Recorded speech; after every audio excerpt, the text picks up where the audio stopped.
سڵاو لە بینانی بەڕێزی کەناڵی بکەی فۆم کاتتان باش لەم بەرنامە تایبەتە میوانداری زۆر بەڕێز مامۆستا محەممەد جەلال بەرزنجیم کردووە سەرویش کۆمەڵی کوردی. مامۆستام کاتەوە باش ژیان باش کاکشەمە زیاتر سپاس. مامۆستای بەڕێز دیاردەی مردنی گەنجانمان زۆر بووە بە تایبەتی لە بەریتانیا و لە ئەوروپا، کارەکەی بۆ چی گەڕێنیتەوە؟ بەنای خۆی گەورە میهرەبان، لە ڕاستیە کاک شەمووز هەر وشەی مردن زەنگێکی ئاگدارکردنەوەیە بۆ ئێمە، بۆ من و تۆش کە دانیشتوین. ئەم دیاردەیە ڕاست دەکەی و هەستمان پێ کردووە و بەرناماتی زۆر لەسەر کراوە، تەنانەت کەناڵی ڕوودا و هاتە بەریتانیا و دیدارێکیان بەڵگە فلیمێکی گەورەی لەسەر ئەو حاڵەتە کرد لە هەفتەی پێشووە. لە ڕاستیدا ئێمە وەکو کورد لەم وڵاتە ئێستا ڕێژەکەمان زیاتر بووە، وەکو جاران نەماوین. ئەو قسانەی کە دەکرێت سەری 9 ملیۆن کورد لە بەریتانیا هەیە، بۆیە جیاوازە لە پێشووترە ئەگە 100,000 کورد بوو بێ، لە ڕێژەی مردن لە 9 ملیۆنە تەبعاً زیاتر دەکا. بەڵام ئەوەی کە جێی وەستان و تێڕامانە ئەوەیە کە لە ناو گەنجەکانە ئێمە مردنمان زۆرە. ئێمە دەزانین خی گەورە لە قورئانە فەرمێ ئیذا جاء أجلهم لا يستأخرون ساعة ولا يستقدمون. ئەگەر ئەجەل هات نە سەعاتێ دوا ئەکەوێ و نە سەعاتێ پێشەکەوێت. ئێمە قسەمان لەسەر ئەجەل نییە، بەڵام قسەمان لەسەر هۆکاری مردنەکەیە، یعنی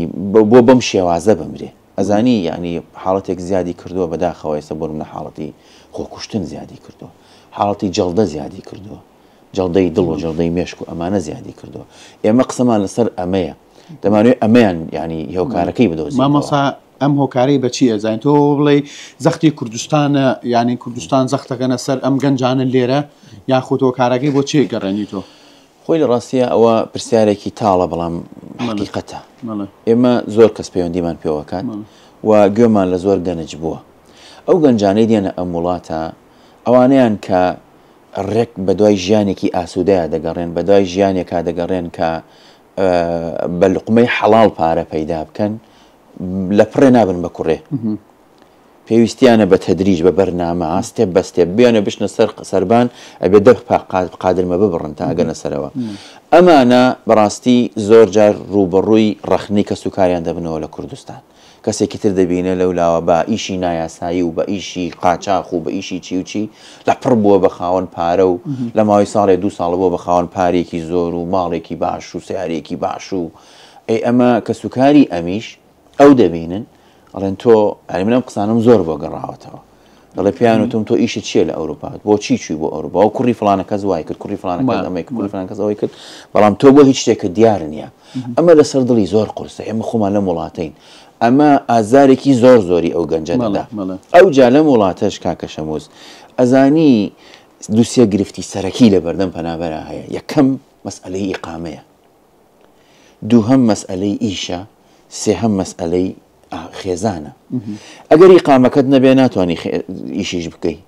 ئەگەر ئیشیشت نەبوو ناتوانانی ژنیش بێنیکەوە، بوو هەرسێکی ڕەبتی بەیەکەوە هەیە. بۆیە تکا دەکەم لەو ئازیزانەی کە لە کوردستانن، داوام هەیە لەو دایک و باوکانەی کە لە کوردستانن داوایەکی برایانە، ئەمە بە تەجروبەی 22 ساڵی ژیانی خۆم لەم وڵاتە ئەو داوایە لە ئێوە دەکەم. تکاکەم کاتێ لەگەڵ کوڕەکانتان و کچەکانتان لەم وڵاتە قسە دەکەن، یەکەم شت باسی پارەیان لەگەڵا مەکەن. هەواڵی خۆیان بپرسن، هەواڵی ژیانیان بپرسن، هەواڵی هاوڕێکانیان بپرسن، هەواڵی دینەکەیان لێ بپرسن، هەواڵی خۆشگوزەرانیان لێ بپرسن، پرسیاریان لێ بکەن ئەوڕۆ چیتان کردو، لە ئاخیرە بڵێ ئیش و کاریشت چۆنە. مامۆستای بەڕێز کەسمان هەیە گەنجمان هەیە لەم وڵاتە کۆچی دوای ئەکا و کەس و کارەکەشی لێرەیە، هۆکاری ئەمە بۆ چیە گەڕێنیتەوە؟ لە ڕاستیە ئەم پرسیارش پرسیارێکی جوانە. ئەگەر ئێمە باسی ئەوە بکەین کە کەسێ لێ وڵاتە هەبێ، من لە سەرەتا وتم ئەجەل بەدەستی کەس نییە، بەدەستی خۆی پەروەردگارە، چکە ئەو ڕۆژەی لە ناوسکی دایکایەتی ئینسان کە دروست ئەبێ خۆی پەروەردگار مردنەکەی وە ئەجەلەکەی بۆ دیاری کردەوە. بەڵام هۆکارەکەی ئێمە باس بکەین لە مەشیانە، هۆکاریش لەم وڵاتە بەڕاستی زۆرن. ئەم وڵاتە ئازادێکی زۆری داوە بە خەڵک،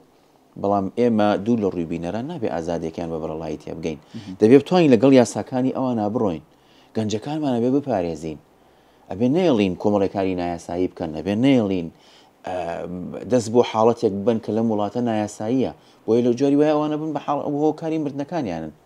گەنجەکانی ئێمە بەشێکیان ئەوەیە کە بە شێوازی نایاسایی تووشی ڕووداوی نەخوازرا و دەبن و وەفاتەکەن بۆیە ئومێ دەکەم ئیشاڵڵە لە داهاتووە گەنجەکانی ئەم وڵاتە بە تایبەت ئەوانەی کە ئیقامەیان نییە خۆیان پارێزن لە هەموو کارێکی نایاسایی بەردەوام بن لەگەڵ پارێزەرەکانیانە بۆ ئیقامە وەربگرن و دوای ئیقامەش یەکسەر و یەکەم ئیشکە هەیەە هەوڵی خێزان دروستکردن بدەن و کوردستان و کەسوکاریشان بیر نەچێت مامۆستا ئەوانەی کە خۆیانە کوژن یا دەستیانە چێتە خۆیان بکوژن یا خۆیان حیدام بە هەر شێوازێک بێ لە دین دوورن یاخود چۆن ئینسانێک ڕۆحێک تۆ ڕۆحەکەی خۆتە کوژی ئەمەی لە دین دوورە چۆنە لە ڕێی ئیسلام و دین چیە لە سەرمە لە ئیسلامە و لە شەرعە مەسئلەی خۆکوشتن هەڕەشەی زۆر توندی لەسەرە لە ڕاستیە ئەو قسەی تەواوە حتمما ئەبێ لە دین دوور بێ ینی قەدر و قیمەتی ڕوحی خۆی نەزانێ بۆی دەستێچێتە سەر ژیانی خۆی هەڕەشەی توندی لەسرە و هەتا کوشتنی کەسێک بە ناحەق ئەگە کەسێک بکوژی و کویان سەر ئەرزی کوشت بێ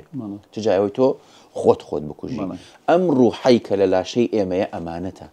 ئەمانەتی خۆی پەروەردگارە دایەتی بە ئێمە تا ئەو ڕۆژەی لێ دۆرەگرێتەوە تۆ بەرپرسیاری لەسەر ئەو ڕوح و ئەو جەستەی پێیداوی چۆن دڵت دێ یعنی تۆ چۆن دڵت دێ دەست بچێتە خۆ چۆن دڵت دێ بۆچی بۆ پارە بۆ ئیقامە بۆ یعنی خۆشگوزەرانی بۆچی یعنی بەمانە چین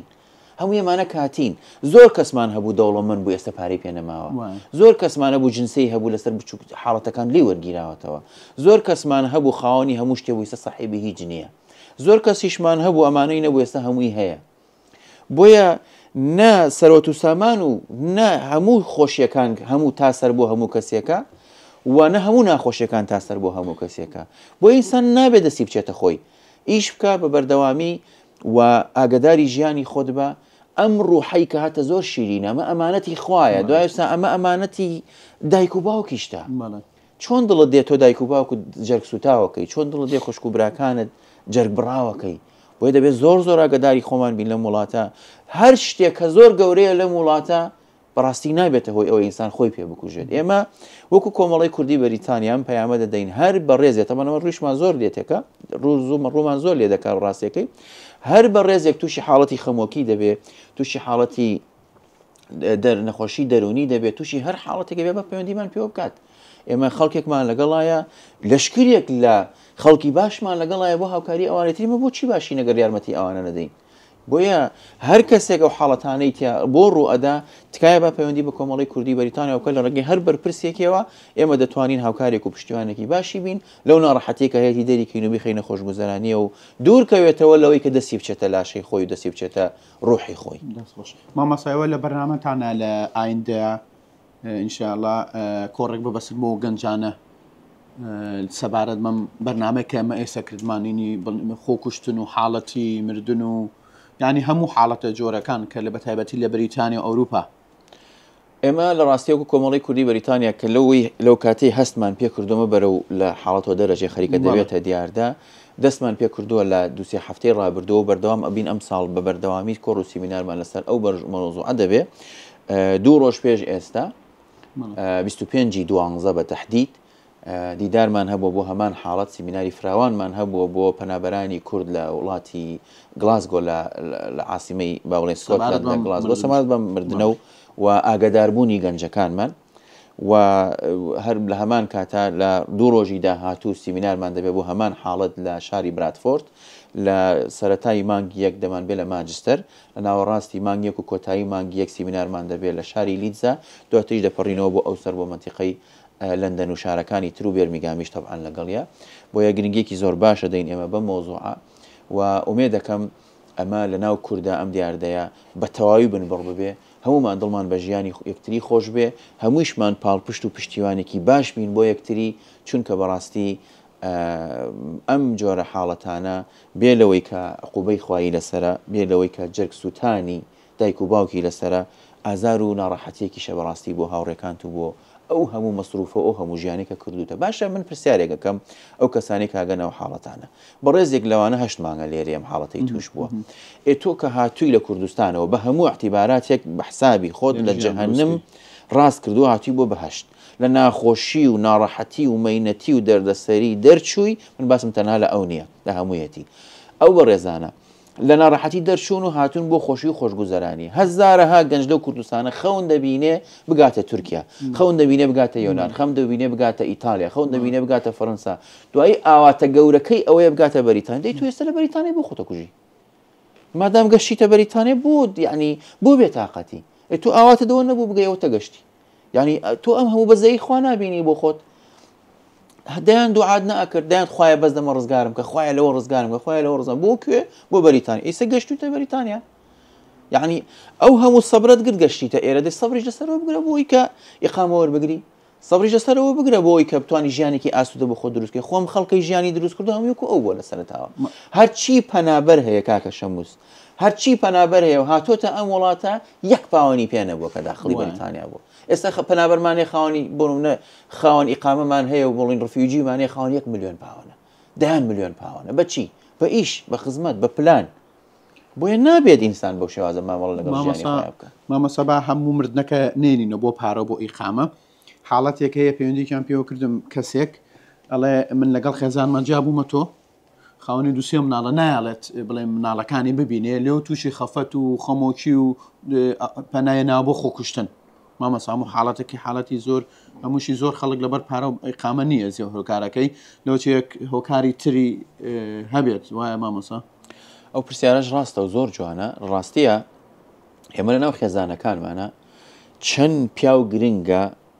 زەرورە ڕێز لە خێزانەکەی و مناڵەکانی بگرێت دە ئەوەنەش دگرنگە خێز ئافرەت ڕێز لە ماندووبوونی پیاوەکەی و احترام و ڕێزی پیاوەکەی بگرێت بە هەمان شێوە مناڵەکانیشی لەم وڵاتە ئازادێکی تاودراوە بەژن ئازادێکی زۆر باشی هەیە بۆ نمونە بەداخەوە کە دەیڵێم ئێمە لەو حاڵەتانەمان زۆرە لەو حاڵەتانەمان زۆرە هەیە پەیوەندیان پێوە کردوون لە چارەسەرکردنی شین لە هەفتەی پێشوو حاڵەتێکمانە بسواز بخوا چارەسەرمان کردوکو کۆمەڵی کوردی بەریتانیا بەس بەڕاستی ئەم حاڵەتەش فعلەن وایە یعنی ئافرەتێک من داوام لە خوشکە بە ڕێزەکانم ئەوەیە پیاە بۆ هەموو هیلاکی کە کردوێتی لە ماوەکانی ڕابردوو چەندی ساڵمەینەتی و دەردەسەری و نەهامەتی لە وڵاتە بینیوە خۆی کۆ کردوتەوە هاتووە لە ناو ئەتوانم ئەگەر دنیا 8 ملیار بێت 4 ملیاری ژنە لە ناو 4 ملیاری کچ و ژنە تۆی هەڵبژاردووە تۆی هەڵبژاردەوە تۆی کردو بە هاوسەری خۆی تۆی هاوردە بۆ ئەم وڵاتە دنیای مەسروفی لێ کردووی لەیرە خانی بۆ دابین کردو ژیانی بۆ دابین کردووی ژنی ئەم وڵاتەی بەریتانیەکان باسەکەم زۆر ماندوون بە بەردەوامی خەریکی ئیشن جەنابە دۆکو شاژن لە ماڵەوەی دانیشتووی هەموو ژیانە دابین کراوە ئەم پیاوە هەموو ئەرک و مەینەتی و قورسایەکی ژیانی لەسرە یعنی چۆن دڵت دێ دەست لەوە بچێت تەلەفۆنەکەت هەڵگری تەلەفۆن بۆ پۆلیس بکەی ئەمە هەمانە ئەزانی چۆن دڵت دێ پشکاتی لێ بکەی بڵێ وەڵا ئەمە ژیانی خستومەتە خەتەرەوە یعنی لەم ڕۆژانی ڕابردوو ئافرەتێک چووە شکاتی لە مێردەکەی کردووە ئەمە بەڕاستی شتێکی زۆر ناشرینە ئەڵێ لە 2014 لە کوردستان پێی وتوم ڕۆژێکم مابێ ئەتکوژم لەم ماوە کێشەیان بۆ بە یەکەوە تەلەفۆنی بۆ پۆلیس کردوتی خەتەر لەسەر ژیان مێ پیاوەکەم ئەم کوژێ باشە خەتەر لەسەر ژیان پیاوەکەم ئەم کوژێ ئەم پیاوان یەکسەر گرتووە بردویانە کە لە بچیان کردو بخۆم ئەم نەفسە چووە لە سجنەکە لە هاوردمەوە خۆم چوون بە شوێنە تەمەشاکەم ئەم پیاوە لە سجن بڵی ئەدرسەکەی پێدام ئەدرسی پۆلیس ستیشنەکە ئەچوون بۆ منتەقە دەگەڕام کاک شەموز بەس نەمەزانی کوێیە وامەزانی غەڵەتادا ئەوی تەلەفۆنی بەگرتی وەرە لێ هەڵم گرە بەخۆم زانی شوێنەکەی بە غەڵەت پێداوم تەلەفۆنم بەگرتم کاکە وڵای شوێنەکە نادۆزمەوە هەر ئەدرس ئەم دێتە لایەن پۆلیس ستیشنی کاکە وەرە پۆلیس ستیشنەکە خەل لەوێ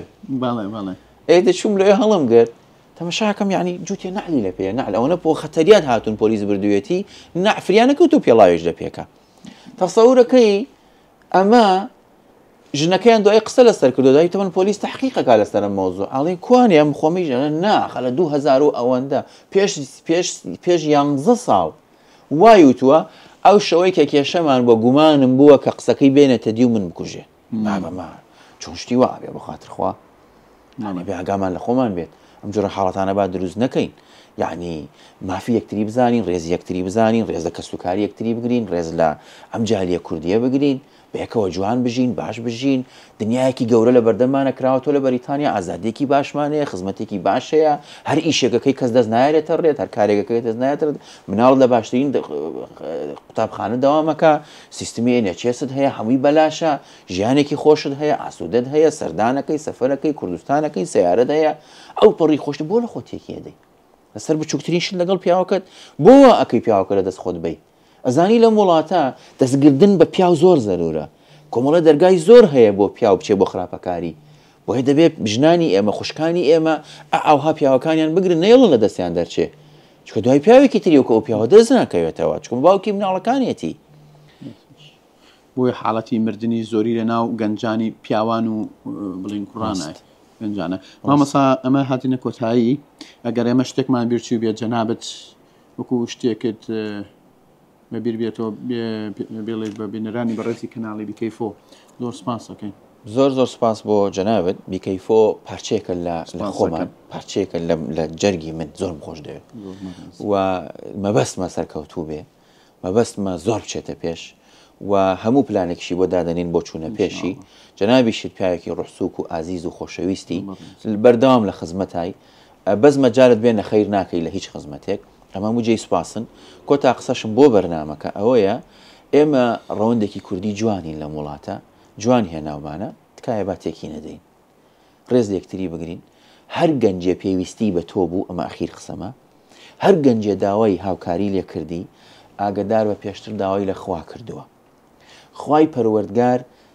پیشانی دا و ڕێنمووی کردو بێت بۆ لای تۆ بۆیە ئەوە خوا ڕێنمایی کرد ئەوە خوا خستوێتێت دڵیەوە بێت بۆ لای تۆ بۆ ئەوەی یارمەتی بی دەستمەنە بەڕووی کەسەوە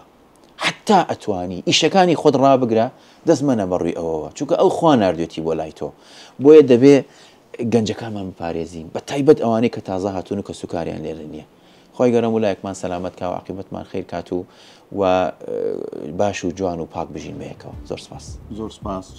زۆر سپاس زۆر سپاس بۆ بەڕێز مامۆستا محەممەد جلال بەرزنجی سروش کۆمەڵی کوردی دانیشتن بە خۆشی خواتان لەگەڵ کەناڵی BK4 دەنگێک بۆ سەرجەم کوردستانیان کەناڵی BK4 سەدایەک بۆ سەرجەم کوردستانیان